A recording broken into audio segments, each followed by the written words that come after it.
किसी भी competition exam की तैयारी से पहले स्टूडेंट्स के मन में सबसे बड़ा डायलेमा होता है कि एग्ज़ाम की प्रिपरेशन कोचिंग करके की जाए या सेल्फ स्टडी करके। जो स्टूडेंट कोचिंग करने के बारे में सोच रहे हैं उनके मन में सबसे बड़ा प्रश्न यही आता है कि कोचिंग करने से कहीं उनका पैसा बर्बाद तो नहीं हो जाएगा, क्या कोचिंग करने से उनके एग्ज़ाम क्वालिफाई हो भी पाएगा कि नहीं, आखिर उनको कोचिंग क्यों ही करनी चाहिए। जो स्टूडेंट सेल्फ स्टडी के बारे में सोच रहे हैं उनके मन में बार बार यह प्रश्न उठता है कि कोचिंग ना करके कहीं वह दूसरे कोचिंग करने वाले स्टूडेंट से पीछे तो नहीं रह जाएंगे, सेल्फ स्टडी करके कहीं उनकी प्रिपरेशन गलत रास्ते पर तो नहीं जा रही है, क्या वह बिना कोचिंग करके सेल्फ स्टडी करने से एग्ज़ाम क्वालिफाई कर भी सकते हैं कि नहीं।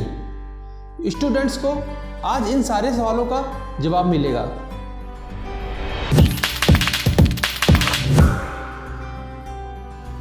जय हिंद दोस्तों, मैं हूं आपका बड़ा भाई शिवम पाल।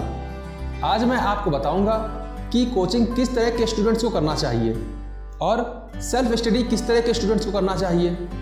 एग्ज़ाम क्वालिफाई करने के लिए क्या वाकई में कोचिंग करना बहुत ज़रूरी है, क्या बिना कोचिंग के एग्ज़ाम को क्वालिफाई किया जा सकता है, या सिर्फ सेल्फ स्टडी से ही एग्ज़ाम को क्वालिफाई करना सबसे बेस्ट तरीका है। दोस्तों, किसी भी कंपटीशन एग्ज़ाम की प्रिपरेशन के 3 मेथड हो सकते हैं। पहला मेथड कि सिर्फ कोचिंग की जाए और सेल्फ स्टडी बिल्कुल ना की जाए।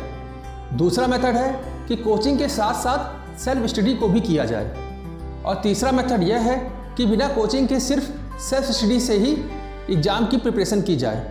तो जो स्टूडेंट्स पहले मेथड से प्रिपरेशन करने की सोच रहे हैं, मतलब वह सिर्फ कोचिंग करके बिना कोई सेल्फ स्टडी के एग्ज़ाम को क्वालिफाई करने का सोच रहे हैं, तो उनको मेरी तरफ से बेस्ट ऑफ लक। उनका तो भगवान ही मालिक है, क्योंकि बिना सेल्फ स्टडी के एग्ज़ाम क्वालिफाई करना नेक्स्ट टू इम्पॉसिबल है। सेल्फ स्टडी तो आपको करनी ही पड़ेगी। डिस्कशन तो यहाँ पर इस बात का किया जा सकता है कि सेल्फ स्टडी के साथ साथ कोचिंग की जाए या ना की जाए। स्टूडेंट, आप लोग यह बात अपने दिमाग में डाल लीजिए कि कोई भी कोचिंग किसी को भी क्वालिफाई नहीं करा सकती है जब तक कि स्टूडेंट खुद से स्टडी ना करे। वह चाहे कोचिंग में पढ़ने जाने वाले चीज़ों को रिवाइज करना हो या बुक्स को खुद पढ़ना हो। तो चलिए बिना वक्त बर्बाद किए अब हम यह जानते हैं कि एग्ज़ाम को क्वालिफाई करने के लिए सेल्फ स्टडी ज़्यादा अच्छी रहेगी या कोचिंग के साथ साथ सेल्फ स्टडी। क्या वाकई कोचिंग करना ज़रूरी है कि नहीं। तो चलिए दोस्तों, आज हम एक कंपैरिजन करते हैं कोचिंग और सेल्फ स्टडी में। कोचिंग आपको एग्ज़ाम क्वालिफाई करने के लिए रिसोर्स उपलब्ध कराती है। आपको रिसोर्सेज के लिए कहीं भटकना नहीं पड़ता है। आपके कोचिंग टीचर आपको उस एग्ज़ाम को कैसे क्वालिफाई करना है इसकी स्ट्रेटजी बताते हैं। आपको समय समय पर मोटिवेट करते रहते हैं। आपको तो सिर्फ कोचिंग में जो पढ़ाया जाता है उसको ही आपको आँख बंद करके पढ़ते रहना होता है। कोचिंग में आपको एक कॉम्पिटिटिव इन्वायरमेंट मिलता है। वहाँ पर आपके अलावा अन्य स्टूडेंट भी होते हैं जिनसे आप डिस्कशन और कंपटीशन करते हैं, रेगुलर बेसिस पर आप करते हैं। कोचिंग में मॉक टेस्ट भी होते रहते हैं जिससे आप अपने एग्ज़ाम की प्रिपरेशन कैसे चल रही है इसका पता आपको चलता रहता है। इस तरह से कहा जाए तो आपकी प्रिपरेशन एक स्पून फीडिंग की तरह होती है, जहाँ पर आपको सब कुछ पका पकाया मिल जाता है। कोचिंग से आपको तो बस उसको डाइजेस्ट करना होता है। तो क्या स्पून फीडिंग करना गलत बात है? बिल्कुल नहीं। बचपन में हम जब छोटे होते हैं तो हम अपने पेरेंट्स पर टोटली डिपेंडेंट होते हैं। तब हमारे पेरेंट्स भी हमको स्पून फीडिंग कराते हैं और हमें अपने पेरेंट्स पर पूरा ट्रस्ट होता है और हमारे पेरेंट्स भी हमारा पूरा ख्याल रखते हैं कि जो बच्चे को जो खाने में दिया जाए उसमें पूरी न्यूट्रिशन हो और बच्चे की अच्छी से अच्छी ग्रोथ हो। इस तरह आपकी कोचिंग में कोई अच्छा टीचर है, सच्चा टीचर है और वह आपको सही सोर्सेस बताता है, सही रास्ता दिखाता है, सही गाइडेंस करता है, सही टाइम के अंदर आपकी प्रिपरेशन कंप्लीट कराता है ताकि आप एग्ज़ाम को क्वालिफाई कर सको। बट एट लास्ट पढ़ना तो आपको ही पड़ेगा। जो कुछ भी आपको कोचिंग में बताया जा रहा है उसको आपको पढ़ना पड़ेगा। आपकी जगह कोई कोचिंग टीचर तो एग्ज़ाम देने जाएगा नहीं। एग्ज़ाम तो आपको ही देना पड़ेगा, सेल्फ स्टडी तो आपको ही करनी पड़ेगी। एक और बात, स्पून फीडिंग तो छोटे बच्चों को करानी पड़ती है जब तक कि वह बड़ा ना हो जाए, लेकिन जब बच्चा बड़ा हो जाता है तो वह खुद से भी खाने लगता है। अब आप बच्चे नहीं रहे हैं जो कि आपको हर वक्त कोचिंग के रूप में स्पून फीडिंग कराई जाए। अब आपको अपना रास्ता स्वयं बना सकते हैं। आपके अंदर वह सारी कैपेबिलिटी और विजडम है जिसके द्वारा आप अपनी एग्ज़ाम की प्रिपरेशन स्वयं कर सकते हैं। बिना कोचिंग के आप एग्ज़ाम को क्वालिफाई कर सकते हैं।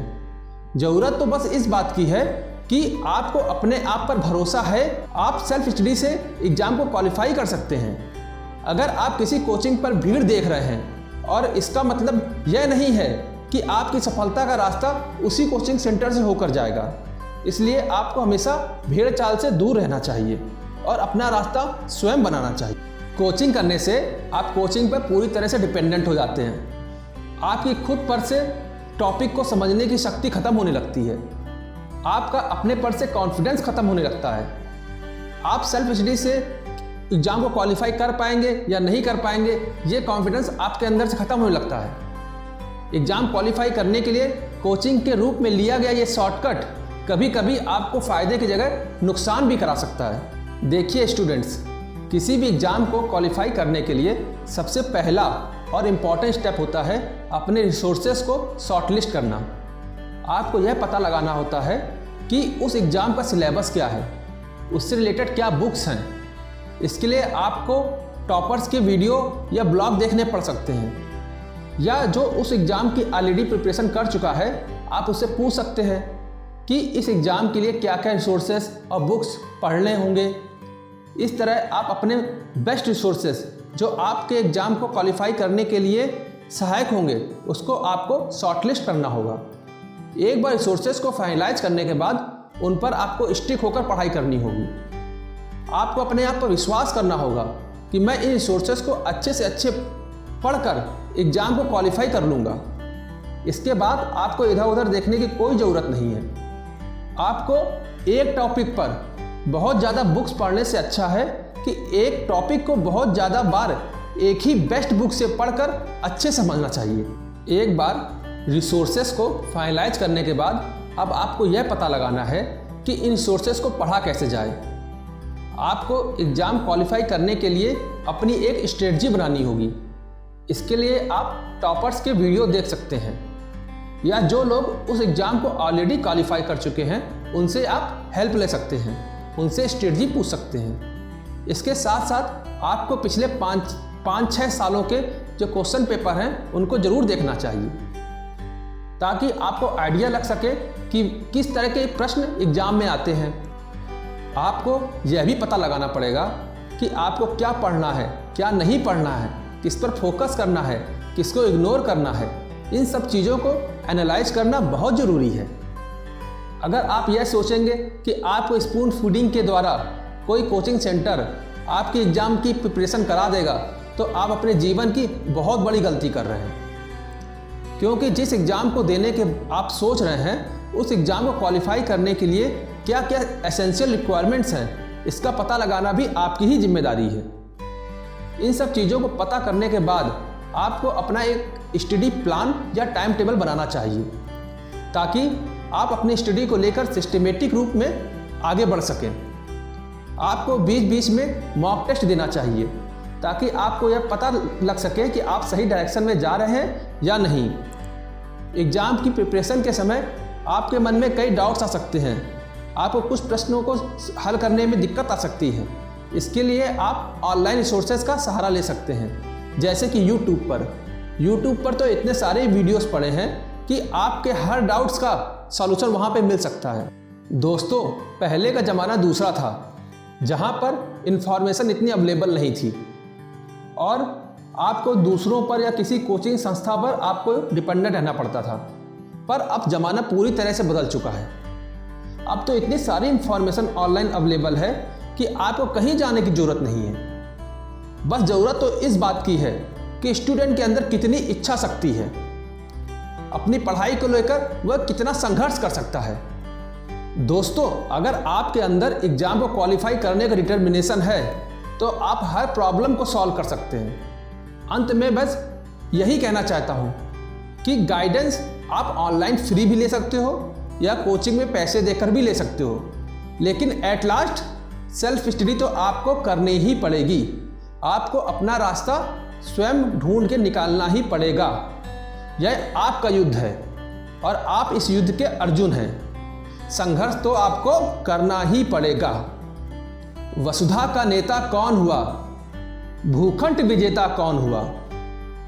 अतुलित यश क्रेता कौन हुआ? नौ धर्म पड़ेता कौन हुआ? जिसने ना कभी आराम किया और विघ्नों में रहकर नाम किया, विघ्नों में रहकर नाम किया। धन्यवाद दोस्तों।